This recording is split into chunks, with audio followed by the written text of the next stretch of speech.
여러분 안녕하십니까? 방송으로 보는 신문 아침의 매일경제입니다. 오늘도 여러분 앞에는 많은 아침 신문들이 준비되어 있습니다. 그리고 일면 기사부터 바로 출발하겠습니다. 먼저 매일경제인데요. 일면 기사에 정세균 총리 관련 내용이 들어 있습니다. 정세균 총리, 남는 코로나 백신이 있다면 북한에 줄 수도 있다. 이런 얘기를 어제 했습니다. 어제 외신 기자 토론회가 있었는데요. 질문을 받고 한 발언입니다. 그리고 9월까지 국민 70% 접종 이런 얘기도 했습니다. 원칙적인 얘기를 했습니다만 여러 가지 또 얘기가 좀 뒷말이 나오고 있습니다. 다음은 동아일보 보겠습니다. 당정 손실보상 소급 적용 없다 이런 원칙을 강조했습니다. 소급이 아니라는 겁니다. 그동안 얘기가 있었죠.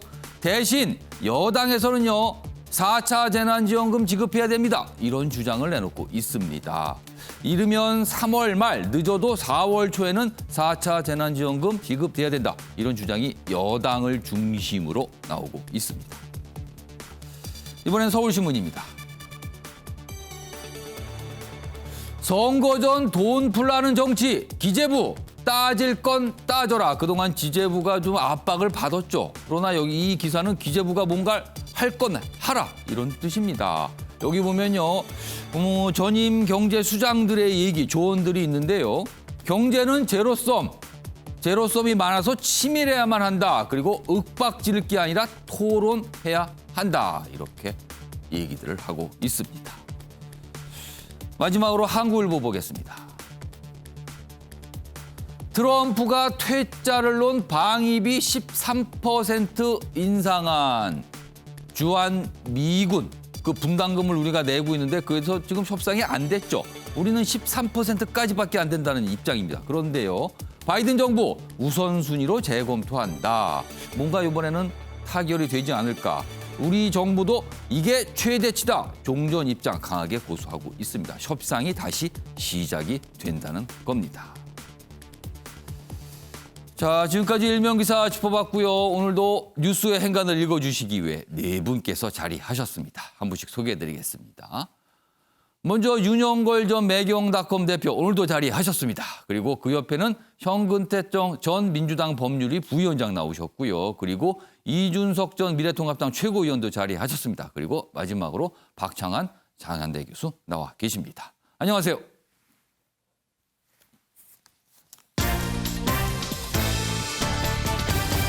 오늘 다룰 주요 이슈들을 네 가지 키워드로 정리했습니다. 아침을 여는 키워드입니다. 첫 번째 키워드는 단어가 두 개가 있네요. 부담금일까? 물음표죠. 그런데 이거 혹시 증세 아닙니까? 이렇게 인식이 될 수 있다는 겁니다. 정부에서 어제 담배값 그리고 술값과 관련된 뭔가를 발표했습니다. 두 번째 키워드는 후궁보다 더 우대를 받는다. 갑자기 웬 후궁이요? 정치권에서 이런 말이 나왔고요. 공방이 이어졌습니다. 그리고 큰 논란이 됐습니다. 세 번째 키워드는 떠난 추미애. 어제 임식이 있었습니다. 새 법무장관이 오고요. 전임 법무장관이 떠납니다. 그러면서 몇 가지 얘기를 좀 했습니다. 마지막 키워드는 귀만지는 부장님입니다. 요즘에 화상회의, 화상토론 이런 거 참 많거든요. 회사 일도 화상으로 이루어지는 경우가 많은데 그런데 많은 팀원들, 부원들이 회의를 하는 중에 부장님이 귀를 만졌어요. 이게 무슨 뜻일까요? 요즘엔 이런 걸 잘 파악을 해야 한다고 합니다. 이 내용도 준비되어 있습니다. 자, 그럼 아침에 매일경제 본격적으로 출발하겠습니다. 첫 번째 이슈는요. 경제 관련 내용입니다. 그중에서도 세금입니다.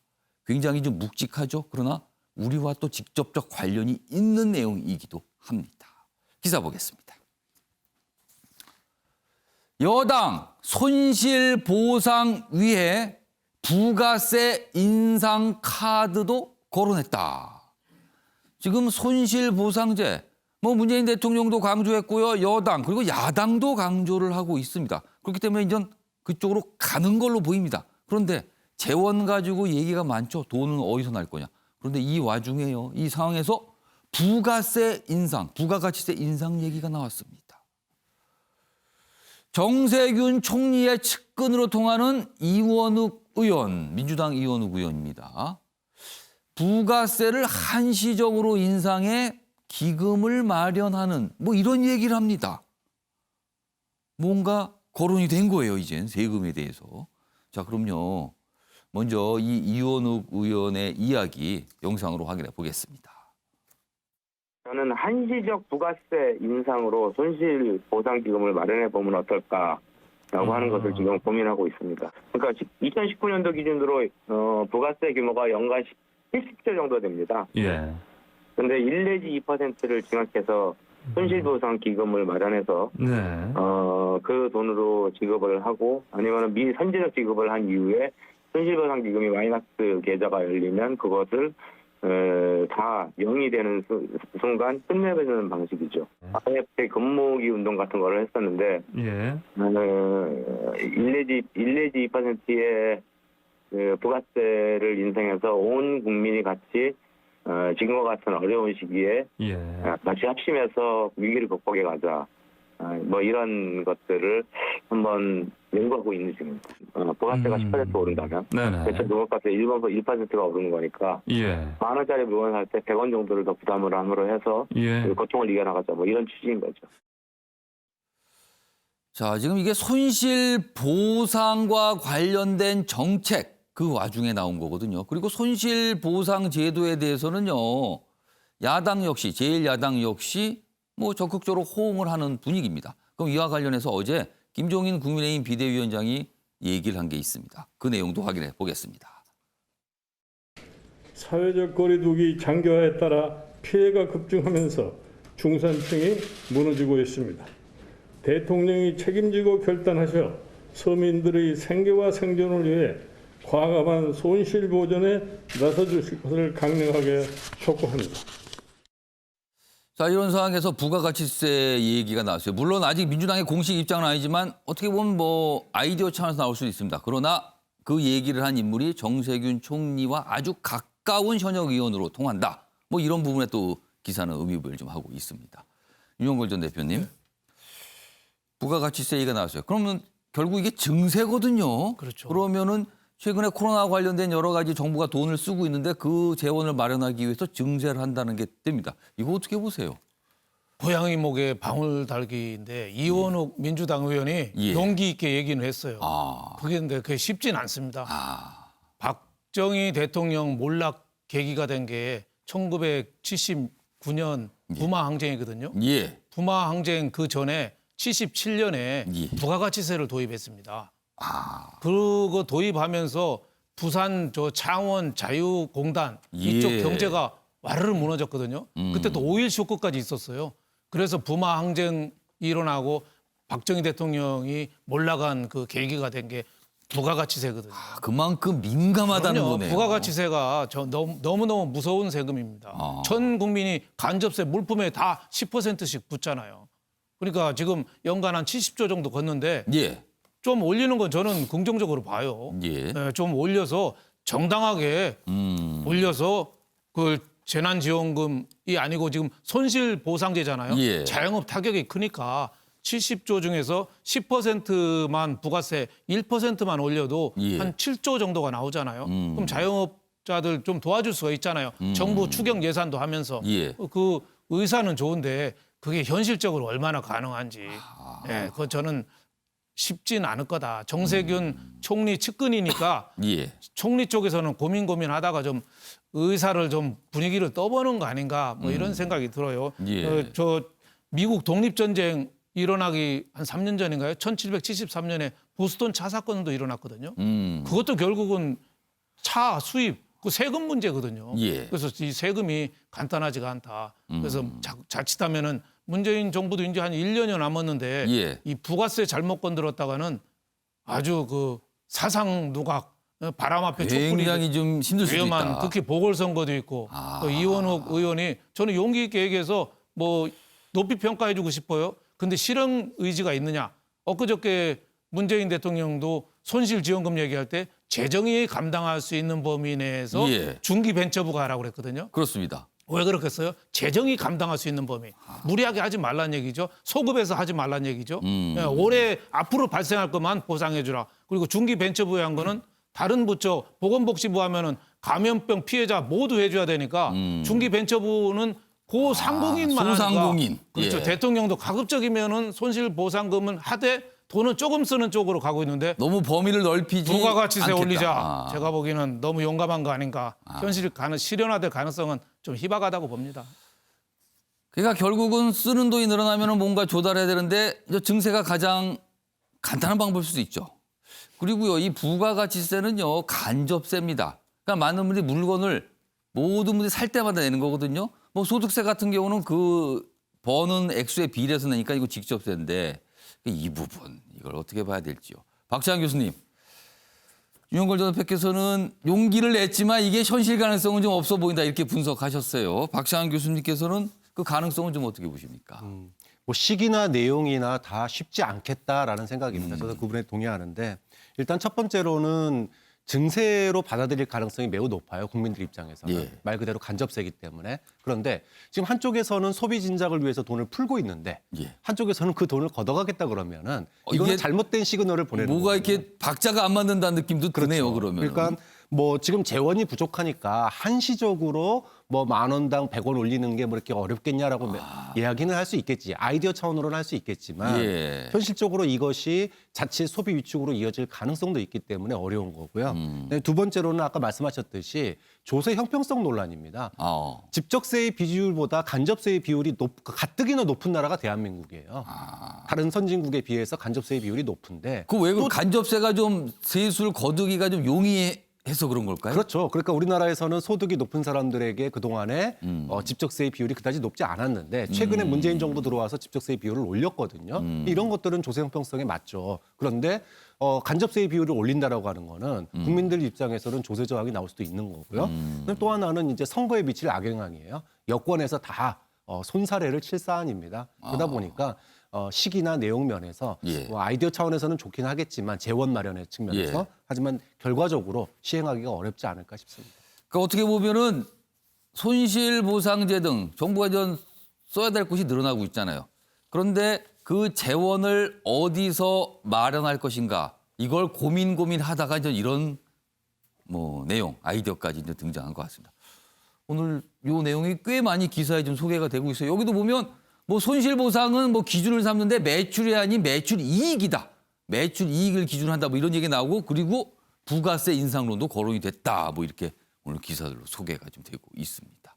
그래서 아침에 매일경제 첫 번째 이슈로 좀 묵직한데요. 다뤄봤습니다.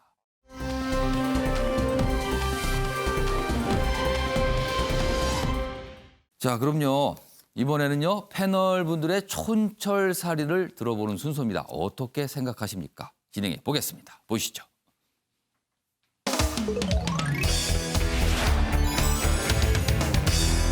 오늘 어떻게 생각하십니까? 주제는 앞선 내용과 좀 연장이 돼 있습니다. 정부가 어제 발표를 했는데요. 술값, 담배값 인상과 관련된 얘기를 했습니다. 이거 역시 뭔가 국민으로서는 부담을 지게 되는 거예요. 자, 그럼 기사 좀 보겠습니다. 담배값은 10년 안에 8,000원대로. 담배값이 지금 한 값에 4,500원이잖아요. 이것도 사실은 옛날에는 한 2,000원대였는데 이것도 오른 거예요. 근데 앞으로 10년간 8,000원이면 2배가 되는 겁니다. 그리고 건강수명 2.9세 늘려 73.3세로 연장한다. 그러면서 이게 담배값하고 왜 건강 얘기가 같이 있죠? 여기 설명이 있습니다. 2030년까지 국민건강증진계획안을 발표한 겁니다. 어제 보건복지부가요. 그러면서 국민 건강을 위해서 담배는 덜 피셔야 되는데요. 그러기 위해서는 값을 좀 올리도록 하겠습니다. 이겁니다. 내용이요. 지금요. 여기 보면 뭐 일단 이 명칭은 건강부담금입니다. 이 내용으로. 그리고요. 소주 등 주류도 연구를 통해 부담금을 물리는 방법을 검토하겠다. 역시 그럼 술값이 오르게 되는 거죠.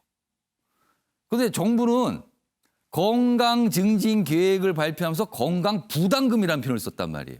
그런데 많은 분들이 이걸 보시면서 뭐 사실상 나가는 돈은 뭐 내가 내는 건데 이거 증세 아닙니까? 이렇게 받아들일 수 있다는 거죠. 과거에도 그런 경우가 있었거든요. 관련 기사 하나 더 보겠습니다. 이 기사는 술에 집중을 하고 있습니다.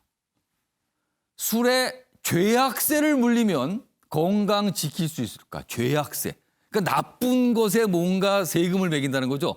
덜 쓰라고. 덜 쓰는 게 좋겠다고. 여기 보겠습니다. 정부 건강위의 부담금 부과 추진. 사실상 세금. 소주값 인상 불가피. 앞에 기사는 담배값에 초점인데 여기 소주값입니다. 여론 반발에 19대 20대. 그러니까 과거 국회에서는 포기했던 거다. 근데 이번에 이게 될 수 있을까? 이렇게 질문을 하고 있습니다. 그러면서 앞에 또 이런 내용을 적어놨네요. 국민은 퇴근 후 소주 한 잔이 주는 위안과 절주로 인한 건강 증진 중 어느 쪽을 더 원할까? 이렇게 기사가 되고 있습니다. 자, 그럼 이와 관련해서 어제 정부의 발표 내용 확인해 보겠습니다. 금연 환경 조성을 위해 담배에 대한 건강 증진 부담금 인상, 광고 없는 담배값 도입 등 가격 비가격 규제를 강화하고 절주 환경 조성을 위해 공공장소 음주 규제를 입법화합니다. 자, 지금 정근택 전 부위원장과 이준석 전 최고위원께 질문 드렸어요. 이 사안 어떻게 보시는지. 근데 굉장히 고민을 하고 계세요. 그래서 시간을 좀 더 드리기 위해서 내용 좀 소개하겠습니다. 어제 정부 발표 내용이죠. 금연 환경 조성을 위해 담배에 대한 건강 증진 부담금 인상, 그리고 절주 환경 조성을 위해 공공장소 음주 규제 입법화, 그리고 뭐 이 연구를 통해서 약간 부담금을 물리는 방법, 이것도 뭐 검토하겠다 이렇게 나왔습니다. 다 좋은 내용이죠. 금연 환경 조성, 절주 환경 조성. 그런데 이게 이제 돈과 관련되면서 많은 분들이 이걸 증세로 인식할 수도 있다. 이런 겁니다, 지금요. 자, 이 내용 좀 다뤄보겠습니다. 먼저 정근택 전 부위원장은 이 사안 어떻게 생각하십니까? 저는 일단 개인적으로는 뭐라고 쓰신 거예요? 쓰신 거는? 애국자로 썼는데요. 애국자요? 농담으로 많이 하잖아요. 술 마시고 담배 피고 뭐 이러면 애국자다 이러는데 예. 차 끌고 골프 치고 이러면 이제 세금 많이 들어가는 중인데요. 개인적으로는 저는 뭐 찬성입니다. 왜냐하면 뭐 개인적으로 물론 흡연은 안 하고 술을 마시는데요. 예. 사실은 뭐 이 논란은 뭐 항상 있는 얘기입니다. 지금 어찌 보면 이제 담배는 그동안 계속 논란이 되었고 술은 그동안 논란이 안 되었던 것 같은데 개인적으로 그렇게 생각해요. 우리가 이제 외국 여행 가면 술 마시고 싶은데 가장 어려운 점이 술을 사기가 어렵다는 거예요. 우리나라는 가게에 가면 어디나 팔거든요. 그러니까 술 소비가 어찌 보면 굉장히 쉬운 나라 중에 그렇죠. 하나죠. 우리가 좀 상대적으로 쉽습니다. 그렇죠. 왜냐하면 외국은 술 파는 가게가 따로 있고 또 굉장히 엄격하니까요. 그러니까 그런 면에서 본다 그러면 우리나라에 사실은 이 술로 인한 게 뭐 많죠. 병뿐만 아니라 뭐 사고도 많이 나고요. 음주 사고, 뭐 폭행 사고 대부분 술입니다. 가정 폭력도 보면. 그래서 술 소비를 좀 줄일 필요가 있다라는 건 저는 기본적으로 좀 찬성의 입장이고요.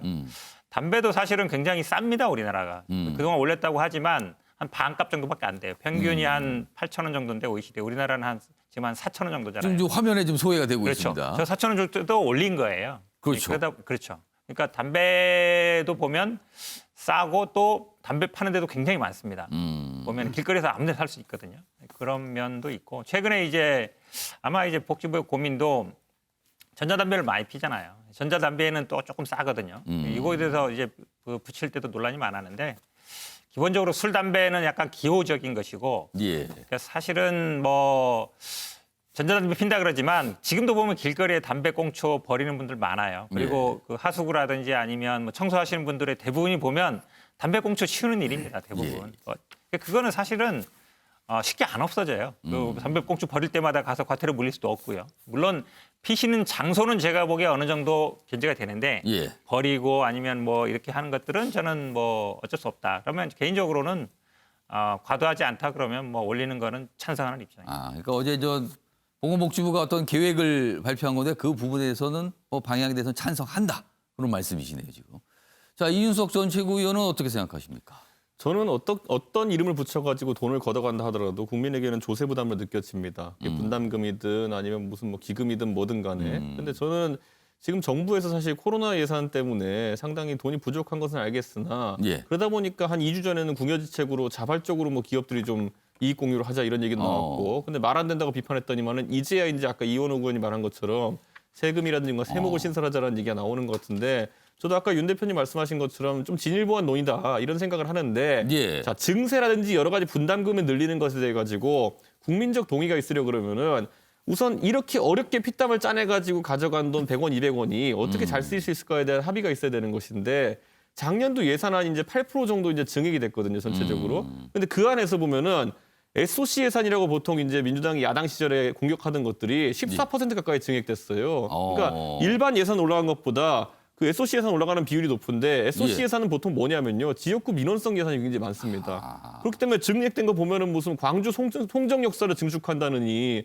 아니 뭐 무항공항 활주로를 늘린다든지 이런 얘기를 하고 있는데 그러니까 건물 짓고 다리 놓고 뭐 이런 거죠. 지금 코로나 시국에 있어가지고 무항공항 활주로를 늘리는 게 무슨 의미가 있습니까? 비행기가 뜨고 내리지를 못하는데 아무리 미래를 대비한다 하더라도 이게 급하냐 자영업자에 대한 보상이 급하냐 했을 때 국민 누구도 전부 다 자영업자에 대한 보상이 중요하다 생각할 것이고 예. 그게 목적이라 그러면은 저희 김종인 위원장이 하는 말씀이 이겁니다. 그러니까 지금 당장 예산안에 있어가지고 불효불급한 것을 100조 원 가까이 쳐내자. 그리고 그걸 바탕으로 해가지고 보상으로선 추진하자 이런 얘기를 하고 있는데 예. 지금 국회의원들이 자기 지역구에 공항 활주로 늘리고 그다음에 역사 증축하는 거 빼긴 싫으니까 갑자기 술이나 아니면 담배에다가 부담금 늘리자 그러고 부가세 1% 늘리자고 하고 예. 이런 식으로 해가지고 어떻게 국민 동의가 있는 상황에서 증세가 이루어질 수 있겠습니까? 그러니까 저는 예전에 이명박 정부에 대해 가지고 뭐 경기 진흥시키기가 SOC 한다 그러면 토건 정부냐 그러고 공구리 정부라 그러고 이렇게 비판했었거든요.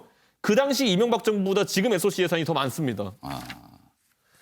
그러니까 이 담배값 이제 올린다는 얘기는 사실 이 정도면은 보건복지부가 이제 올해 준비해서 발표를 한 거겠죠. 그리고 여러 가지 이제 정부 내에서 어떤 절차를 거쳤을 텐데 공교롭게도 지금 돈 쓸 때가 많은 상황에서 이게 나오니까 이거 혹시 부담금이라고 쓰고 증세로 읽어야 되는 거 아닙니까? 이렇게 질문이 나오는 것 같아요. 예, 박장환 교수님. 네. 2015년에 담배값이 2,500원에서 4,500원으로 오르면서 예. 정부가 내건 항목이 저거예요. 죄악세였습니다. 이렇게 하면 흡연 인구가 줄어들 거다 했어요. 근데 결론적으로 어떻게 됐냐? 4,500원으로 올린 다음에 두세 달 동안은 흡연 인구가 줄었지만 결과적으로 다시 흡연 인구가 똑같아졌습니다. 그런데 10년 안에 8,000원으로 올린다고 하는 얘기는 10년 동안 담배 끊지 말고 그때까지 계속 높은 가격으로 사표라는 얘기예요. 그 당시에 많은 국민들이 한 이야기가 예. 차라리 담배값을 10,000원으로 올려라. 10,000원, 20,000원으로 올리면 내가 끊겠다. 아예 아주 대폭 올려라. 그렇죠. 근데 못 끊도록 1,000원, 2,000원씩 이렇게 올린다면은 결국은 그 가격대로 그대로 끌려갈 수밖에 없는 거예요. 그러면 아무래도 적응을 할 거 아닙니까? 그렇죠. 좀 그런 점에서 정부가 지금 뭐 얘기하고 있는 10년 안에 8,000원으로 오른다라고 하는 거는 예. 담배 못 끊게 하는 법, 그건 가격 정책이다. 이거는 건강 증진 방안인데. 건강 증진이 아니라 오히려 높은 가격으로 돈만 가져가고 담배는 못 끊게 하는 그런 비효율적인 방안이라고 생각하고 물론 뭐 광고 규제 그다음에 공공기관 금주 다 좋아요. 좋은데 이런 부분들이 담배 같은 경우에 정말로 건강을 생각한다면 예. 차라리 10,000원, 20,000원으로 올려라. 못 피게. 아예 그렇죠. 한 갑에 2만 원. 많은 사람들이 그렇죠. 아예 만들지 말던가 이런 얘기를 하는 거예요. 다만 근데 이제 주류 같은 경우에는 예. 이 청소년들도 그렇고 많은 사람들이 지금 정부가 이걸 올려서 결국은 돈을 가져갈 거다라고 이미 1, 2년 전부터 얘기해 왔는데 이거를 갖다가 올리게 된다면 예. 과연 국민들의 조세 저항을 정부가 견딜 수 있을까? 좀 그런 점에서 합리적인 논의를 좀 했으면 좋겠다. 이 술값에 대해서는 이제 정부가 연구를 통해서 뭐 좀 보고 검토한다 뭐 이런 내용이었어요. 저 윤영걸 대표님. 그런데요. 기억을 좀 과거로 돌려보면은 박근혜 정부 당시에도 담배값 올리는 것 굉장히 논란이 있었어요. 그리고 그렇죠. 그 이후에 지금 문재인 대통령이 되기 전에 책을 냈어요. 대담집을 냈는데 그 대담집에서 담배값 인상에 대해서 굉장히 비판적인 입장을 좀 썼거든요. 근데 이게 어떻게 된 거죠, 그러면은? 그러니까 뭐 자가당착이고 이율 배반적이죠. 박근혜 전 대통령이 그 민심을 이뤄서 탄핵까지 된 게 원인 중에 하나가 담배값 인상이 시작이 약간 좀 논란의 시작이 여기서 네, 있다. 논란이 됐거든요. 근데 문재인 대통령이 그 당시에 담배값 한 번에 인상하는 건 서민 경제로 보면 횡포다. 직접세를 올리고 간접세인 담배값을 낮춰야 되는데 거꾸로 가고 있다. 오히려 담배값을 내려라고 주장했어요. 아, 여기 또 간접세, 네. 직접세 대목이 나오네요. 그러니까 두 가지를 지적하고 싶어요. 예. 예, 솔직해라. 국민 건강을 생각한다면서 왜 담배값, 술값 올리냐. 예? 국민 건강 생각한다면서 차라리 쓸 데가 있다고 솔직히 얘기해라. 국민 건강을 생각하면요, 뭔가 아까 말한 뭔가 부담을 늘리는 방법도 있지만 그거를 실천하게 되면 인센티브를 주는 방법도 있어요. 왜 다른 방법이 많은데 꼭 예. 올려야 돼? 솔직하지가 않다. 그리고 언제 나라가 국민 건강 생각했냐? 예? 건강은 자기가 알아서 하는 거지. 뭐 나라가 국민 건강 수명 늘린다고 뭐 그러면은 병원비 적게 든다고 뭐 담배값 술값 올린다? 너무 핑계가 궁색해요. 보건복지부 관계자분께서는 뭔가 또 항변하실 게 있을 것 같기도 합니다. 지금요. 이 말씀에 저는 대해서는. 개인적으로 보면은 술값은 예. 내리고 담배값은 올렸으면 좋겠어요. 술은 매일 마시고 담배는 아예 안 핍니다. 그런데 다 이해관계는 달라요. 예. 하지만은 뭐든지 명분 있게 올려야지 그냥 함부로 아무데나 가서 붙여서 예. 국민 건강 생각한다고 저렇게 세금 올린다? 국민이 납득하지 않다 이런 생각이 듭니다. 정근택 전 부위원님께서는 발언기를 아까 드렸는데 네. 또 다시 말씀하실 게 있나 봐요. 뭐 세금 올리는 거, 담배세, 뭐 술값 올리는 거 찬성할 국민 아무도 없죠. 뭐 근데 지금 다 나온 것처럼요. 우리나라가 사실은 간제 수비율이 높지만 아주 높지는 않아요. 그러니까 낮지만 아주 낮지는 않죠. 왜냐하면 사실은 근데 그 부가세는 외국보다 굉장히 낮은 편입니다. 저는 오히려 뭐 법인세라든지 소득세 논의도 이참에 했으면 좋겠다. 아예 그냥 그렇죠. 증세에 왜냐면 대한 논의를 좀 다 해보는 것도 소득세 좋다. 지금 법인세는 지금 구간 하나 신설해서 지난번에 낮춘 22%에서 25%까지 놓쳤는데 3천억 이상을 그걸 위에를 더 한다든지 왜냐하면 3천억 이상 되는 회사는 또 굉장히 많거든요. 우리나라 법인세 실제 부담률은 좀 외국보다 낮은 편입니다. 예. 소득세도 마찬가지고요. 물론 뭐 증세 세금 더 내는 거 좋아할 국민 아무도 없죠. 예. 그렇지만 뭐 국가가 지금 같은 어려운 재정 상황에 또 돈이 필요하잖아요. 이런 제가 보기에는 뭐 담배세가 됐든 술값이 됐든 아니면 뭐 부가세가 됐든 법인세가 됐든 소득세가 됐든 이참에 아싸리 죄송합니다만 세금 문제를 증세 문제를 뭐 국민으로 이상한 하는 것도 표현은 나쁘지 좀 않다고. 부적절한 표현은 삭제를 하겠습니다. 제가 그냥. 예. 알겠습니다. 이윤석 전 최고위원도 발언 깨달라고 요청하셨어요. 저는 짧게 얘기하겠는데요. 그 국가에서 어떤 정책을 하는 데 있어가지고 OECD 평균에 비해 가지고 뭐 적다, 그게 맞추겠다 이렇게 하는 것들은요. 이제 예. 앞으로 좀 안 했으면 좋겠습니다. 오. 왜냐하면 국가별 특성이 있는 것이고 저게 논리가 되면요, 다른 것도 논리가 됩니다. OECD 대비 우리가 담배값이 낮은 건 맞지만은 훨씬 더 빈번하게 소비되는 소비재인 휘발유 가격은 1.5배입니다.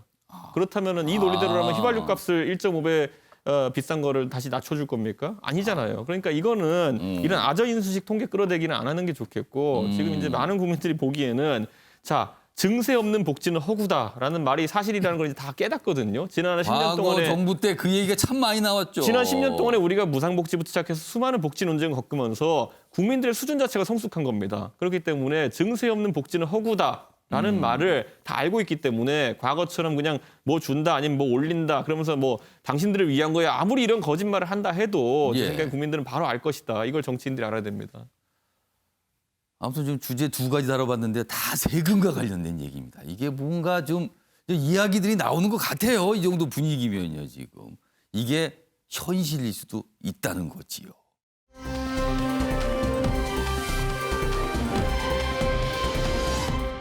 자, 지금부터는 정치권 이야기로 좀 들어가 보겠습니다. 어제 하루 종일 시끄러웠습니다. 이 얘기로. 왕자 낳은 후궁. 옛날에 왕자 낳은 후궁. 옛날 일이잖아요. 요즘에 뭐 이런 게 어디 있습니까? 그런데요. 고민정 저격하던 조수진 발언 논란. 민주당 고민정 의원을 저격하던 국민의힘 조수진 의원의 정확하게 글이죠. 글. SNS상에 올린 글. 이게 논란이 된 겁니다. 기사 하나 더 보겠습니다. 조수진, 고민정, 왕자 낳은 후궁보다 나은 대우. 뭐 이런 얘기를 합니다. 뭐 지적을 하면서. 그러니까 고민정 의원이 오세훈 전 서울시장 출마한 것에 대해서 좀 비판을 했어요. 그러면서 여러 가지 지적을 했는데 그거에 대해서 조수진 의원이 비판을 하면서 얘기를 했는데 그 과중에 이런 표현들이 들어간 겁니다. 그러자 고민정 고소장 접수다. 여당은 망원 의원 사퇴하라. 이렇게 또 주장이 나왔습니다. 이렇게 왔다 갔다 공방이 벌어졌어요. 자, 그럼요. 이와 관련된 영상부터 확인해 보겠습니다. 고민정 후궁 빗댄 발언 관련해서 민주당이 사퇴하라고 했는데 관련해서 어떤 입장이십니까? 페이스북 참고해 주세요. 아이고 이게 저 범죄자 아니에요.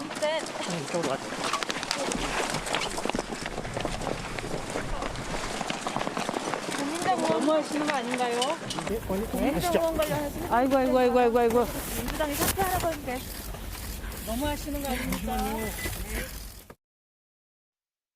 고민정 의원에게 조선시대 후궁이 왕자를 낳았어도 이런 대우는 받지 못했을 것이다 라고 했습니다. 2006년 2월 당시 조수진 기자는 악취 풍기는 막말 정치라고 하는 본인의 기사에서 국회엔 정치인들이 생산해낸 배설물로 가득했다라는 기사를 쓴 적이 있습니다. 지금 조수진 의원은 무엇을 하고 있는 중입니까? 성희롱 막말의 피해자인 해당 의원에 사과하고 국민 앞에 사죄해야 합니다.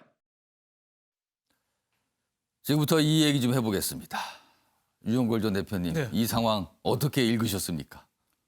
주연 배우급들은 다 뒤로 빠지고 오, 신인 배우들이 지금 활극을 벌이고 있는 거죠. 신인들의 활극. 예.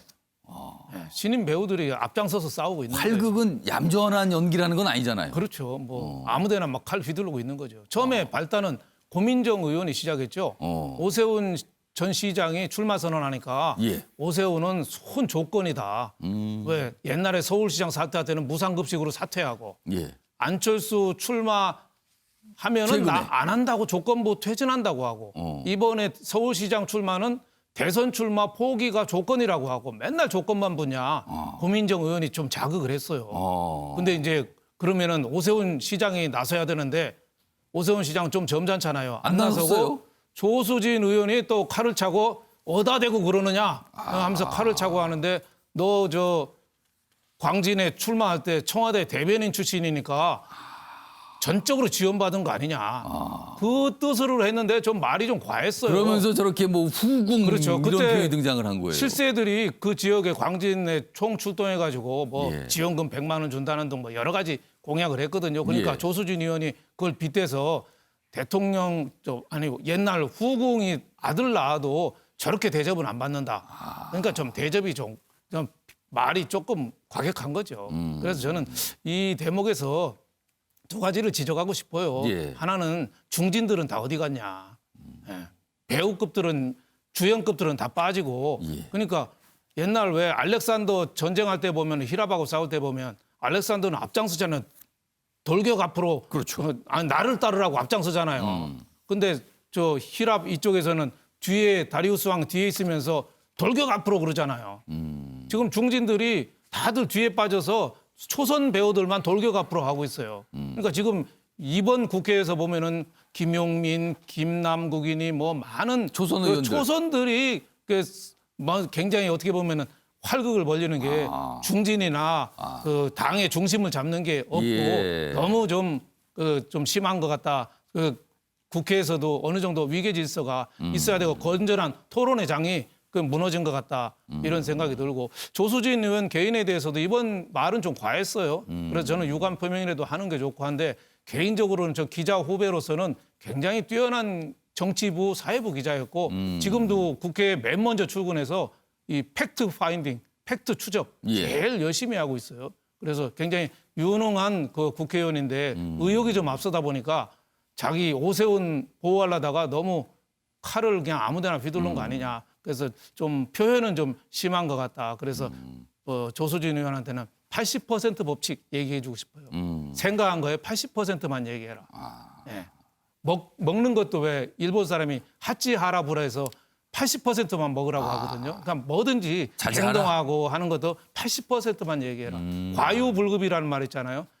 지나치면은 모자람보다 못하는 게 아니라 지나치면 모자람과 같다. 논어에 나오는 얘기죠. 그래서 중도가 중요하다. 중용이 중요하다. 그래서 조수진 의원의 이 표현은 이제 예. 무슨 뜻인지는 알겠지만 예. 좀 과한 건 사실이다. 저는 이런 말씀을 드리고 싶습니다. 그 지금 상황을 신인들의 활극이다 이렇게 표현해 주셨고요. 지금은 요사는 사과하는 게 좋다. 이렇게 또 조언도 좀 해 주셨습니다. 박창한 교수께서는 이 상황 어떻게 읽으셨어요? 네, 뭐 정치인들이 말꼬리 잡고 그다음에 왜곡하고 저질 공세 피는 거 하루 이틀이 아니니까 예. 뭐 그러려니 하는데 표현이 참 그래요. 그거 그대로 돌려드리면은요. 예. 100만 원 지원금이 왕자 나온 후궁이면 50만 원 지원금은 뭡니까? 총선 때 황교안 대표가 50만 원 1인당 50만 원씩 주자고 돌아다녔어요. 그러면은 그건 공주 나온 후궁입니까? 그러니까 말을 그렇게 하면 안 되죠. 그러니까 말이라고 하는 게 이게 바로 말꼬리 잡기예요. 고민정 의원이 한 이야기가 조건부 정치하는 거에 대해서 아쉽다라고 얘기했습니다. 이건 팩트예요. 팩트를 갖다가 말꼬리 잡아가지고 왜곡하고 거기다가 저질 발언을 하고 이러는 것 자체가 자신이 한 말을 좀 고스란히 되돌아봐라. 정치인들에게 좀 경종을 울리는 기회가 됐으면 좋겠습니다. 이건 이제 이준석 전 최고위원, 현구택 전 비대위원장 두 순서로 들어보겠습니다. 이준석 전 최고위원. 저는요. 내용에 대해서 여러 가지 뭐 사실 섞어서 했는데 사실 이 괜히 판이 커져버린 거 아닙니까 이거? 어떻게 보세요? 기본적으로 이 논쟁 자체가 이제 서울시장 선거가 과열되는 국면 속에서 예. 서로 이제 후보 당사자가 아닌 사람들끼리 지원 사격을 하다가 발생한 일이다. 그래서 당사자들은 아니에요. 엄격히 말하면. 저는 이렇게 보는 것이고 표현 자체는 부적절합니다. 저는 저기서 후궁이 예를 들어서 뭐 어떤 성관념적으로도 문제가 있는 표현이지만은 정확한 의사 전달이 되는 표현인가 약간 한 아쉬움이 있거든요. 그렇기 때문에 저는 뭐 조수진 의원이 언론인 출신이기 때문에 누구보다도 이제 필설의 힘을 잘 아는 분이기 때문에 이 부분에 대해서는 뭐 앞으로 비슷한 실수가 반복되지 않을 거라 확신하는데 이 사안에 대해서는 뭐 제가 봤을 때도 뭐 사과를 하는 것이 옳지 않느냐 이런 생각이 좀 듭니다. 정구택 전 부위원장. 이 논란을 자꾸 어찌 보면 뭐 양비론적으로 이렇게 몰아가는 것 같은데 제가 보기에는 고민정 의원이 했던 말은 누구나 다 한 말이에요. 조건부 정치하고 있다. 조건부 출마 회견. 저도 했습니다. 모든 언론들이 아니 조건부 출마도 출마냐. 할 거면 하든지 말든지 했거든요. 누구나 할 수 있는 말이고 누구나 했던 말이에요. 예. 근데 조수진 의원이 한 말은 절대 해서는 안 되는 말이죠. 잘못된 말이고.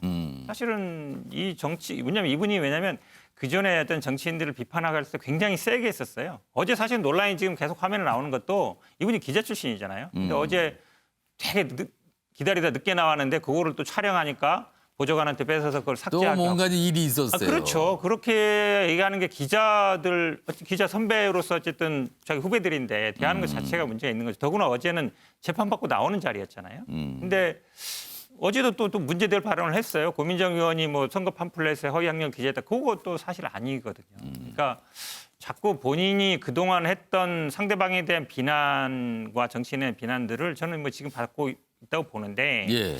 지금 후궁 발언 같은 경우에는 이게 누구나 할 수 있는 발언이 아니잖아요. 만약에 남성 의원이 저런 발언을 했다고 해봐요. 당장 제가 보기에 아마 의원직 사퇴 얘기가 나올 겁니다. 어느 당이 마찬가지고. 지금 어떤 제가 보기에 정치인 인식 수준 자체가 현재 예. 수준에 안 맞다. 비유를 해도 할 수 없는 비유죠. 시대도 안 맞고 성적 감사도 안 맞고. 이런 발언들이 나오게 되면은 이런 표현 자체가 내용을 가려버리잖아요. 또 순식간에. 그래서 무슨 의사 전달했는지는 묻혀버리고 이것만 사람들이 또 기억하는 상황이 되곤 합니다. 지금. 아무튼 오늘 많이 다뤄지고 있는 내용 중에 좀 한 가지였습니다.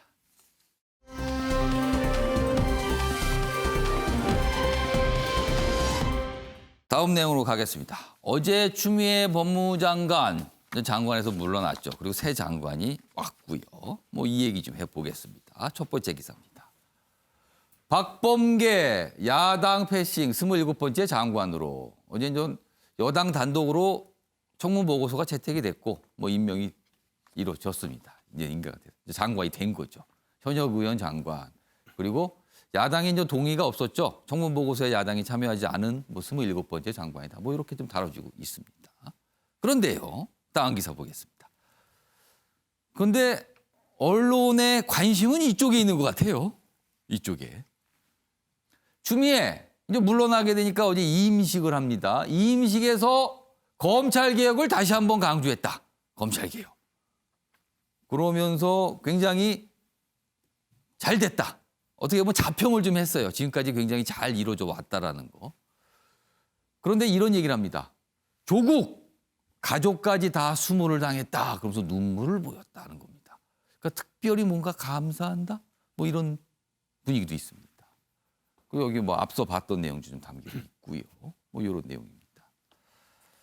이 얘기 좀 해보겠습니다. 윤정걸 전 대표님. 예. 추미애 법무장관 이제 전 장관이 됐습니다. 어제 임식 물러나면서 여러 가지 얘기를 했는데 자평을 하면서 조국 전 장관에 대해서 감사하다. 그리고 뭐 가족들까지 굉장히 어려움을 겪었다. 뭐 이런 부분을 강조했습니다. 언급의 의미가 좀 있을까요? 뭐 정치적인 제스처라고 봅니다. 추미애 전 장관도 정치인이기 때문에 예. 조국 뭐 그 전에 박상기 장관 이런 분들하고 예. 그 궤를 같이 하는 그런 거 아니냐. 검찰 개혁을 계속 내세웠잖아요. 예. 근데 말은 이제 검찰 개혁인데 실질 내용으로 보면은 윤석열 검찰총장하고 어떻게 보면 다툼만 하다가 1년을 끌은 점이 그렇게 있죠. 비춰진 면이 그렇죠. 좀 있었죠. 네, 그래서 어떻게 보면 검찰 개혁이라는 대의 명분이 좀 실종된 거 아니냐 뭐 이런 생각이 들고 어제 그 정부기관 평가가 공교롭게 같이 나왔어요. 예. 법무부가 C로 나왔습니다.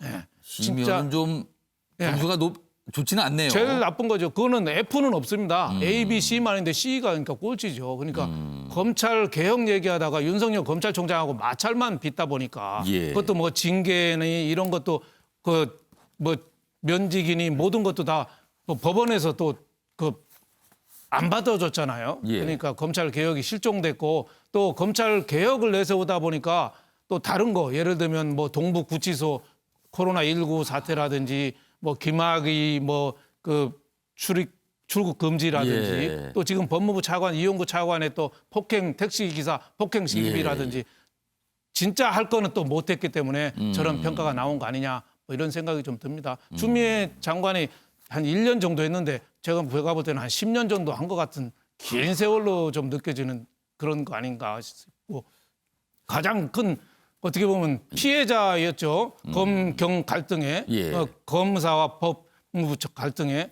그 윤석열 검찰총장이 가장 어떻게 보면 피해를 봤으면서도 요새 또 윤석열 검찰총장의 대권 지지도는 좀 떨어지고 있어요. 네. 추미애 장관이 매일매일 좀 때려줘야지. 이른바 또 때리기가 있었는데. 순환받는 이미지 때문에 지지도가 올라가는데 예. 또 윤석열 검찰총장 지지도가 대권 지지 물론 뭐 정치 참여 선언은 안 했습니다만 자꾸 떨어지는 게 그런 거 아니냐. 그 과실을 또 요새 이재명 지사가 또 이렇게 챙기고 있죠. 뭐 그런 얘기도 나오고 그렇죠. 있습니다. 그래서 윤석열 지지율에 좀 변화가 있고 또 하나는 또 유튜버들이 요새 그 추미애 퇴진하니까 굉장히 또 서운해하더라고요. 네. 보여줄 게 없다. 돌출 발언, 돌출 행동 예. 많이 했잖아요. 그래서 조회수가 많이 올라갔는데 추미애 장관의 사퇴 안 나오니까 유튜버들이 아주 조회수가 안 나온다고 아주 실망이 좀 큽니다. 그럼에도 불구하고 우리 법무부가 예. 정말 제자리를 정의를 부르는 게 법무부잖아요. 법무가 저스티스잖아요. 근데 본인 자체부터 정의가 제대로 섰느냐 이런 궁금증을 많이 낳게 하는 그런 장관이 아닌가 이렇게 싶습니다. 추미애 장관이 어제 임시에서 한 얘기 그 처음부터 다시 좀 화면으로 다시 보겠습니다. 좀 정리가 돼 있는 화면이 있습니다. 역사에 남을 검찰 개혁의 기틀을 마련할 수 있어서 기쁘다. 그러니까 이건 자평이에요. 어떻게 보면 자평 스스로. 다음 내용 보겠습니다. 그리고요 선례를 만들었다. 이것도 역시 자평에 들어갑니다. 검찰 개혁에 저항하는 크고 작은 소란도 있었지만 요거는 누가 떠올리시죠? 이 저항 세력 누구인지. 아마 이런 걸 염두에 둔 것 같아요. 그리고 시대 정신의 도도한 물결은 누구도 거스를 수 없다. 이런 어떤 평가의 말을 좀 남겼습니다. 자, 정근택 전 부위원장. 앞으로 관심사는요. 추미애 법무장관의 정치적 행보가 있을 것인가? 있다면 어느 방향으로 가는 것인가? 이거 역시 관심사입니다. 어떻게 전망하세요? 정치니까 당연히 정치적인 행보를 하겠죠. 정치를 그만둔다는 얘기를 한 적이 한 번도 없고요. 그러면 정치를 하겠다는데 뭐 당초에 아마 많은 분들이 이제 서울시장 얘기 나왔는데 서울시장 생각은 처음부터 없었던 것 같아요. 뭐 이미 다 이제 지나갔습니다. 예, 예. 이거는.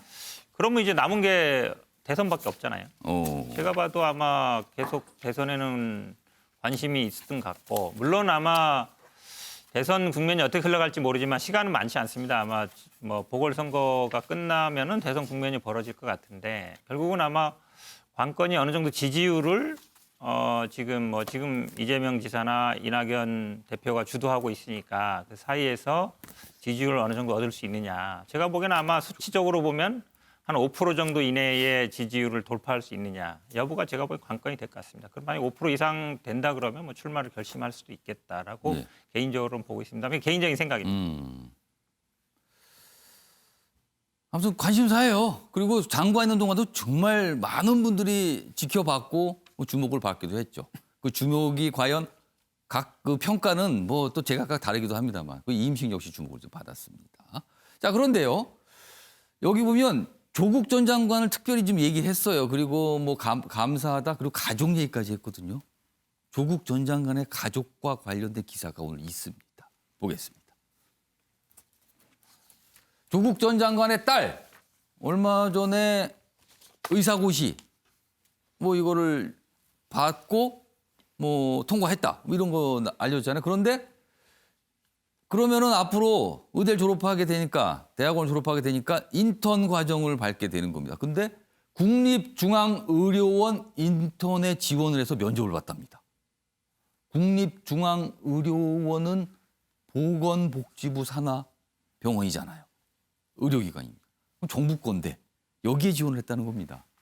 총 16명 지원, 9명 선발 예정이다. 뭐 이런 내용도 주목받고 있습니다. 이준석 전 최고위원? 글쎄요. 많은 분들이 그러실 거예요. 이게 뭐 관심사입니까? 근데 또 관심이 많은 분도 갖고 계세요. 또 이게 또 기사로 다뤄지고 있고요. 그러니까 이런 거죠. 그 의사라는 그 직업이라는 거는요. 굉장히 신성한 직업입니다. 왜냐하면 우리 국가에서 자격증까지 부여해가지고 사람의 생명을 다룰 수 있는 그 권한을 준 거거든요. 그 정원을 항상 정부가 아주 잘 관리를 하고 있죠. 그렇죠. 엄격하게 관리되는 것이고 과거에 저희가 그 비슷하게 입시 논란이 있었던 정유라 씨의 사례를 저희가 살펴보자면요. 정유라 씨 같은 경우에는 초기에 문제가 왜 되었는지 한번 생각해 보시면요. 본인이 차고 가면 안 되는 금메달을 차고 간 겁니다. 그 금메달은 위조되지도 않았어요. 본인이 아시안 게임 가가지고 따온 금메달입니다. 그렇죠. 실제 따긴 했죠. 그거를. 그러니까요. 그러니까 그분은 위조한 건 아니에요. 근데 차고 가면 안 되는 금메달을 차고 가가지고 문제가 됐던 것이고 그 다음에 학사에 관련해가지고 불성실한 면이 발견되었는데 거기다 스티커를 제공받았기 때문에 그분도 명문대학교 입학 자격이라는 걸 박탈당했어요. 근데 자 지금 와서 보면은 근데 그분이 예를 들어 금메달을 차든 말든 사람이 죽지는 않아요. 그분이 하는 행위에 대해 가지고. 근데 지금 이제 조민 씨 같은 경우에는 조국 장관의 딸 같은 경우에는 살펴봐야 되는 것이 생명을 다루는 학문인데 그 안에서 만약에 이제 진료 행위를 하게 됩니다. 이제부터는. 근데 이게 만약 자격증에 문제가 있는 것이라고 한다면은 자 우선 첫째로 이분에게 진료를 받는 분은 나중에 만약에 이분에 대해 가지고 자격 시비가 벌어졌을 때 어떤 기분일지. 그리고 만약에 그 병원에 가는 분들 같은 경우에는 예를 들어 개인 병원을 한다 그러면요. 본인이 판단해서 안 갈 수가 있어요. 근데 예를 들어 국립중앙의료원 같은 경우에는 종합병원입니다. 어쨌든. 가가지고 내가 거기에 진료를 받을 수밖에 없는 상황이 생길 수도 있어요. 해당 과에서. 그런 상황이 되면은 이분들에게 개인의 선택권이 주어지느냐. 예. 아니면은 이분들에게 그런 설명이 이루어지느냐. 이런 것도 되게 중요하거든요. 나중에 내가 진료받았는데 갑자기 한 달 있다가 뭐 법원 판결에 따라서 이분의 자격이 정지됐다 이래버리면은 이거는 엄청나게 기분 나쁠 일입니다. 그렇기 때문에 저는 지금 시점에서 그 당시에 이제 아까 말했듯이 금메달 차고 간 것 때문에도 학위 박탈된 사람이 있는데 예. 그리고 거기서 학사 일정을 제대로 못했다고 이제 박탈된 분도 있는데 지금 이 그 조국 장관의 딸에 대해서는 어제 유은혜 장관도 뭐 라디오 인터뷰에서 답을 했지만은 예. 왜 이렇게 자꾸 뭐 돌다리로 두드려가는 식의 어떤 처분을 하자는 것인지 법원 판결이 다 나온 다음에 이제 조치를 하겠다는 취지로 자꾸 흘러가고 있는데 예. 저는 글쎄요 이거는 상당히 위험한 조치가 아닌가 싶습니다. 지금 말씀하셨는데요. 어제 윤해 교육부 장관 이와 관련된 얘기를 한 게 있습니다. 확인해 보겠습니다. 이제 정유라 씨의 경우에는 그 이제 학교의 학칙이라든가 이런 교육부가 소관하고 교육부의 관리하에 있는 그런 문제들이 있었기 때문에 이제 그것으로부터 교육부의 권한을 행사할 수 있는 우선적인 그런 문제들이 좀 있었습니다. 네. 그런데 이 조민 씨의 경우에는 저희가 그러니까 19년 이 문제가 불거졌을 때 이미 검찰이 먼저 수사를 굉장히 신속하게 시작을 하고 자료나 이런 것들을 다 입수를 했기 때문에 저희가 감사를 하기 어려운 그런 상황이었었거든요. 네. 이제 1심 판결이 났고 또 부산대 의전원의 입장도 나왔고 또 저희에게 또 감사 요청도 있었다고 해서 좀 종합적으로 검토하고 있다는 말씀을 드립니다. 알겠습니다. 박지한 교수님. 네. 그러니까 지금 조국 전 장관의 딸이 지금 중앙의료원에 인턴 지원을 했다는 거예요. 면접까지 보고. 이제 결과 기다리고 있을 텐데 계속 두고두고 계속 주목받고 또 논란이겠네요. 지금 이 상황은요. 그렇죠. 조 전 장관 딸이 지금 이제 30살입니다. 그러면 사실 이게 개인의 선택이에요. 이제는 뭐 10대도 아니고 예. 20대도 아니고 30대입니다. 그렇기 때문에 뭐 국시를 합격을 했으니까 이제 인턴 지원을 하는 거겠지만 뭐 국시를 보든 인턴 지원을 하든 뭐 부모와 상관없는 개인적인 선택의 문제인데 이제 문제는 아까도 여러 번 얘기 나왔지만 현재 재판 중이고 그다음에 만약에 재판에서 질 경우에 이 자격증 자체가 이제 원인 무효가 될 수 있는 그런 상황이에요. 그렇다고 본다면 조금 좀 신중했으면 어땠을까? 좀 자중했으면 어땠을까? 좀 그런 얘기 드립니다. 이게 또 정부가 운영하는 곳이라서 또 더 주목을 받는 지금 것 같습니다. 또 국립중앙의료원에 또 그 피부과 인턴 정원이 지금 4명 또 늘었다 그래요. 두 명에서 한 명에 두 명이 아무튼 좀 늘었습니다. 많이 그래서 그런 늘었기 보도가 때문에. 또 오늘도 나왔어요, 사실 그러니까 또. 이게 참 그 논란이 또 되고 있잖아요. 그러다 예. 보니까 이게 오히려 좀 더 좀 국민들의 오해를 살 수 있는 부분도 있으니 이럴 예. 때일수록 좀 또 자중하는 모습을 보여주는 게 어떨까라는 아쉬움이 있습니다. 아무튼 이런 기사도 오늘 좀 뭐 몇몇 신문에서 좀 소개가 되고 있습니다. 그리고 앞서서요 국회에서 있었던 일 좀 소개할 때 패널 발언 중에 이런 내용이 좀 있었거든요. 뭐 100만 원을 주자고 한 게 왕자 낳은 후국이면 50만 원 주자고 한 건 뭐 공주 낳은 후국이냐. 그래서 뭐 액수 차이를 두면서 비유를 했는데 이거는요 그냥 단순한 비교를 한 것으로 좀 이해를 해 주셨으면 합니다. 뭐 이런 거 이렇게 남녀 이렇게 등장하는 이런 내부에서 요새는 좀 많이 좀 민감하거든요. 그러나 이거는 그냥 단순한 좀 비유를 했다는 것으로 이해해 주시길 당부드리겠습니다.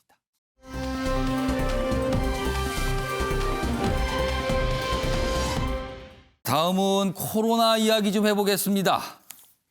요즘에 걱정되는 사항이 자꾸 벌어지고 있죠. IM 선교외발 집단 감염, 광주, 대전에서만 300명이 넘게 확진입니다. 집단 감염입니다. 그 바람에 확진자가 열흘 만에 다시 500명대입니다. 여기서 많이 늘었거든요. 대부분 10대 학생, 일단 경증입니다. 그런데 접촉한 울산 홍천 교인 확진, 뭐 이렇게 되는 거죠. 이게 퍼져가는 거죠, 그러면. 당국은요, 종교단체의 미인가 시설, 방역수칙 엄격히 적용할 것이다. 이렇게 얘기를 했습니다. 자, 그럼요. 이와 관련된 방역당국의 설명 들어보겠습니다. 종교시설의 형태와 미인가 교육시설의 형태가 결합되면서 저희가 관리상에서 이 부분들의 관리가 체계적으로 되지 못했던 일종의 사각지대에 대한 사각지대에 있었던 시설입니다. 관련 기사 이어가 보겠습니다. 왠지 이거 좀 막을 수 있지 않았을까 이런 얘기가 좀 나오거든요. 왜 그런가 하면요. 이 기사가 설명하고 있습니다. 입소자 선제검사 외출금지 정부 종교 비인가 교육시설의 뒷북 대책이다. 뒷북이다. 그러면은 사실 앞북을 쳐야 되는데 뒷북을 친 거예요. 여기 보시면 요겁니다.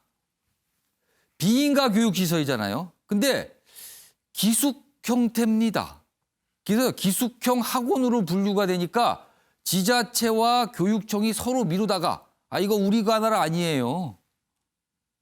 교육청은 이거 우리가 하기가 애매한데요. 근데 지자체는 그렇다고 우리가 하기도 애매한데 뭐 서로 미뤘다는 겁니다. 관할이 아닌 뭐 이렇게 간주를 했나 봐요. 미루다가 방치했다. 등교 거리두기 조정에 빨간불 우려다. 이렇게 돼 있습니다. 이거 미루지 말고 서로 우리가 하겠습니다라고 했으면은 뭔가 달라지지 않았을까 이겁니다, 지금요. 정우택 전 부위원장. 네. 이런 일이 좀 자주 보여요. 사실 뭔가 미루다 이랬다는 거. 이번에도 그런 것 같아요. 지금. 그러니까 저 부분이 저희가 봐도 어쨌든 여기가 교회인지 학교인지 좀 애매하잖아요. 학원인지. 뭐 기숙형인 것 같은데. 그렇죠. 그다음에 또 집단 생활도 한다 그러고 그렇다고 해서 이게 숙박시설도 아니고 저런 경우는 제가 보기에는 교육부가 하기보다는 지자체에서 하는 게 맞다고 봐요. 일단.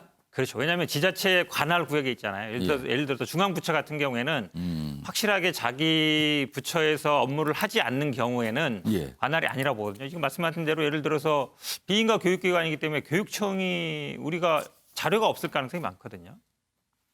그다음에 지금 학원이라고 아마 학원 등록도 안 됐을 것 같은데 학원이라 그러면 또 뭐 교육청에서 할 수 있지만 그렇다고 한다 그러면 일단은 물론 그렇다 해서 지자체에서 모든 시설을 다 관할하지는 않지만 어쨌든 어느 땅에는 간에 속해 있잖아요. 어느 부서에 속해 있는지 모르겠지만 그러면 기본적으로 어떤 시설이 있는지는 아마 파악을 하고 있을 거라고 보거든요. 일단 그곳을 관할하는 지자체가 먼저 좀 들여다보는 저는 게 뭐 맞지 그게 않은가. 좀 우선이 아닌가 봐요. 아. 왜냐하면 기본적으로 기초 행정단체에서는 예. 그 관할 구역에 어떤 시설이 있고 어떤 것들을 알 수 있잖아요. 물론 음. 이게 예를 들어서 그 중에서 교육부 소속인지 아니면 복지부 소속인지 뭐 애매할 수는 있지만 그거는 뭐 방역과 관계 있는 건 아니고 방역이란 건 결국은 사람이 모이고 그 예. 모이는 사람들이 방역 활동을 안 지킨다는 거기 때문에 그거는 제가 보기에 기초 지자체나 이런 데서 조금 우선적으로 하는 게 조금 맞지 않은가. 그 다음에 이제 지금처럼 관할이 애매한 경우에는 뭐 받아야 되는데, 근데 이게 또 교회 종교단체에 속해 있어서 예. 또 우리가 그동안 보면은 비인가 교육단체가 종교단체뿐만 아니라 많습니다. 사실은 왜냐하면 대안학교 이게 많이 나오면서 예. 특히 또 이런 데들을 보면 대부분 주택가라기보다는 약간 외곽길에 있는 경우가 많아요. 근데 그런 것들도 뭐 대부분 파악을 하고 있는데 사실은 또 국가에서 파악한다는 것도 애매한 부분이 있어요. 왜냐하면 대안학교나 이런 비인가 학교들은 자율적으로 만들어 놓게 하거든요. 그렇죠. 그래서 이번 기회에 저는 지자체에서 조금 더 노력을 할 필요가 있다고. 뭔가 이번 기회에 좀 이런 어떤 기관들, 이런 시설들을 좀 어디서 이걸 좀 들여다볼 것인가, 관리할 것인가, 뭐 이런 것도 좀 정해야 될 것 같습니다. 지금요. 지금 이게 사각지대처럼 돼 있잖아요. 지금요. 자, 다음은요. 코로나19 사태 이후에 많은 생활의 변화들이 있었는데 직장에서는 직접 만나서 얘기하는 것보다 화상을 통해서 회의하거나 아니면 업무도 집에서 하는 경우 많잖아요. 그런데 이런 현상이 있답니다. 이건 좀 알아두셔도 좋지 않을까요? 화상회의 중에 귀를 만지는 부장님. 무슨 뜻이냐면요. 듣기 싫다는 뜻이랍니다. 갑자기 화상회의인데 위에 상사가 귀를 자꾸 만져요. 그러면은 내 말이 듣기 싫은가 보다. 뭐 이런 뜻이 된다는 겁니다. 여기 보시면 손 움직임을 보면 심리가 보인다. 코로나 시대 늘어나면서 비대면 소통이 많아졌죠. 화상을 통하는 경우가 많습니다. 대화 중에 행동을 살피면 그 뜻을 좀 더 명확하게 할 수가 있다. 말보다 몸짓 언어. 여기에 좀 뭔가 힌트가 있을 수 있다는 거죠. 여기 보시면 여러 가지가 있는데 좀 하나씩 소개해 드릴까요? 그리고요. 2가지가 좀 비어 있습니다. 패널분들이 좀 맞춰주셔야 될 것 같습니다. 하나씩 소개를 좀 해드릴게요. 먼저 얘기를 하고 있어요. 화상으로. 그런데 손이 눈가에 고정돼 있어요. 이렇게 딱 멈춰 있습니다. 이건 뭘까요? 관심 표현이랍니다. 또는 상대방에 대한 평가를 하고 있다는 겁니다. 나 지금 당신 평가하고 있어. 이 뜻이랍니다. 말로는 하지만 이 손짓으로 알 수 있다는 겁니다. 그 옆에 보겠습니다.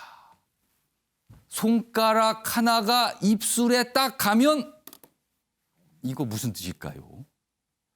윤영걸 전 대표님 짐작하십니까? 글쎄요, 뭐 정확한지 하지만 좀 망설이거나 예. 좀 어떻게 할까 고민하고 있는 뭐 그런 거 아닐까요? 입술에 딱 가면 뭔가 고민한다. 예, 망설이. 아까 눈 까는 건 평가한다는 거였는데. 예. 눈 이거는 잘 들여다보겠다는 거고 입은 말을 할까 말까 어떻게 말할까 고민하고 있는 그런. 그럼 여기 예. 고민한다가 들어갔다는 거. 네. 그럼요. 정답을 확인해 보겠습니다. 무슨 뜻인지. 요 내용 보여주세요. 그래요? 지금 저희 제작진이 2개가 있는데 같이 보여준답니다. 그럼 이따 보겠습니다. 그럼 밑에 것도 가겠습니다.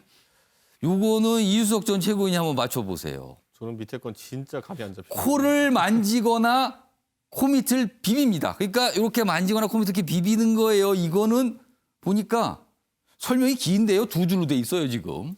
뭘까요? 네가 하는 말이 의심스럽다. 의심스럽다. 네, 뭐 그런 의사. 뭔가 못 믿겠다. 네. 그러면은요. 요거 정답 좀 보겠습니다. 위에 먼저 손가락 하나가 입술에 갈 때 그리고 코를 만지거나 코밑을 비비면 무슨 뜻일까요? 동시에 보여주세요. 먼저 손가락이 입술에 가면은 의심 상태랍니다. 고민은 아니고 의심을 한다. 그 밑에입니다. 코를 만지거나 코밑을 비비면 속임수를 쓸 때랍니다.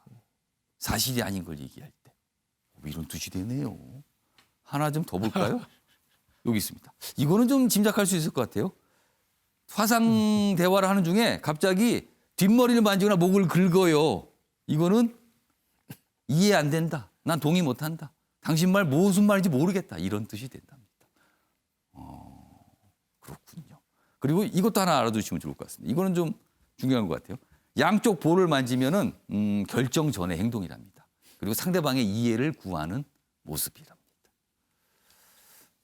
어렵습니다.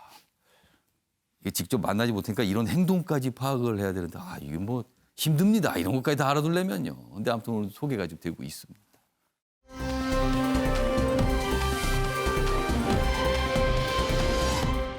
다음은요, 나라밖 소식, 그리고 경제와도 관련돼 있습니다. 그리고 어떻게 보면 우리와도 관련이 있을 수도 있어요. 미국 얘기입니다. 공매도 세력을 KO시킨 개미 파워. 우리나라도 지금 공매도 얘기가 3월부터 재개하느냐 마느냐 이거 참 논란이잖아요. 근데 미국에는 지금 공매도 그냥 하고 있는데 공매도 세력을 KO시킨 개미 투자자리랍니다. 미국 게임스톱이라는 종목이 있는데 주가가 올해 들어서 올해 얼마 안 됐는데요. 300% 가까이 폭등을 했답니다. 최근 5일 가격입니다. 이 그래프 한번 보실까요? 이게 무슨 1년짜리 그래프가 아니에요. 12월 30일입니다. 작년. 그리고 여기 보면 1월 12일로 돼 있죠. 이 정도였어요. 뭐 30달러 안 되잖아요. 그런데 1월 20일 기준으로 147달러 넘어갔습니다. 엄청난 폭등세죠. 그런데요. 여기 보세요. 주가가 굉장히 어떤 일이 있어서 폭등을 했는데 헤지펀드는 공매도를 한 겁니다. 이거 내려갈 거다라고 전망을 하면서 공매도를 해서 팔아치웠어요. 주식을. 없는데 팔아치운 거죠. 가격으로만. 그다음 개미가 역공에 나서서 앨런 머스크도 지원하면서 엄청나게 올라간 겁니다. 그러면은요. 이 공매도를 했던 기업은 엄청난 손실을 입은 거죠. 다음 기사 보겠습니다. 미국 개미는 공매도와의 전쟁에서 완승했는데 그럼 한국 개미는 우리도 공매도 얘기가 나오니까 그래요. 여기 보면 헤지펀드와 맞서서 승리를 거뒀는데 기관 압도하는 유동성이 있었기에 가능하다. 우리는 어떻게 될까 합니다. 박찬 교수님. 네. 그 우리하고도 관련이 있어 보이네요, 확실히. 그러게요. 사실 국제적인 돈놀이를 하는 헤지펀드를 개미가 이겼다 그러니까 처음 들어본 것 같아요. 네, 속은 시원합니다.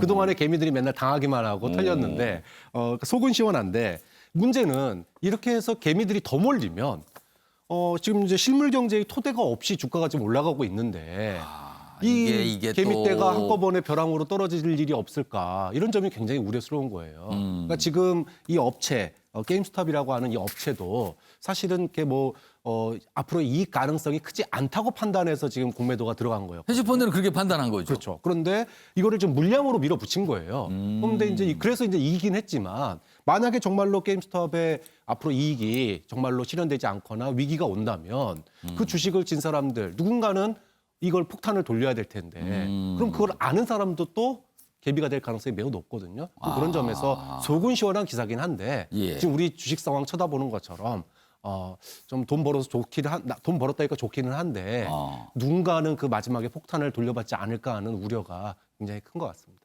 그러니까 이렇게 가도 되는 건가요?라는 생각을 하게 된다는 거네요. 지금. 근데 미국에서 먼저 있었던 공매도와의 전쟁 개미 완승 이런 얘기가 오늘 또 소개되고 있습니다. 다음은 마지막 내용이 되겠습니다. 사회 분야입니다. 대법원 지옥탕에 가라며 7살 빈 교실에 방치 훈육 목적이어도 이건 학대다. 그러니까 빈 교실을 지옥탕이라 이렇게 불렀다는 거예요. 그리고 거기에 있어 혼자. 그러면서 아이를 거기다 한 8분 정도 혼자 둔 거예요.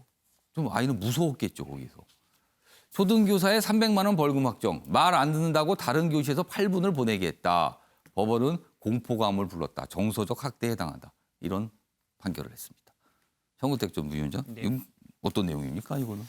그렇죠. 우리가 보통 학대라 그러면 육체적인 것만 그동안 생각했잖아요. 때린다든지 아니면 체벌을 가한다든지 아니면 벌을 서게 한다든지. 근데 이거 같은 경우에는 좀 어두운 공간에 깜깜한 공간에 거기에 이제 혼자 가 있어라 이렇게 얘기한 건데요. 마침 이제 그 명칭 자체에서 주는 공포감도 있어요. 그 이름을 칭할 때 지옥탕이라 불렀다 그러잖아요. 그럼 개인적으로 느낄 때 그냥 교실 뒤에 가서 앉아 있으라는 거하고 떨어진 공간에서 지옥탕이라 불리는 데 가서 혼자 있어라. 시간이 8분 정도로 하지만 7살이니까 아직 어리잖아요. 그렇죠. 어린애한테 왜 사실은 혼자 있다라는 어떤 어두운 공간에 혼자 있다라는 게 굉장히 무서운 거거든요. 대부분. 그러니까 그렇게 본다 그러면 정서적이다. 그러니까 육체적인 학대뿐만 아니라 정서적인 학대가 된다라는 대부분 판례고요. 앞으로 제가 보기에 이런 거는 더 많이 늘어날 거다. 우리가 여성이라든지 장애인이라든지 아동이라든지 약자에 대해서 뭔가 일반적인 기준이 아니라 좀 더 엄격한 기준을 들이대고 있거든요. 예. 그럼 뭐 타당한 판결이라 보고 앞으로도 이런 예.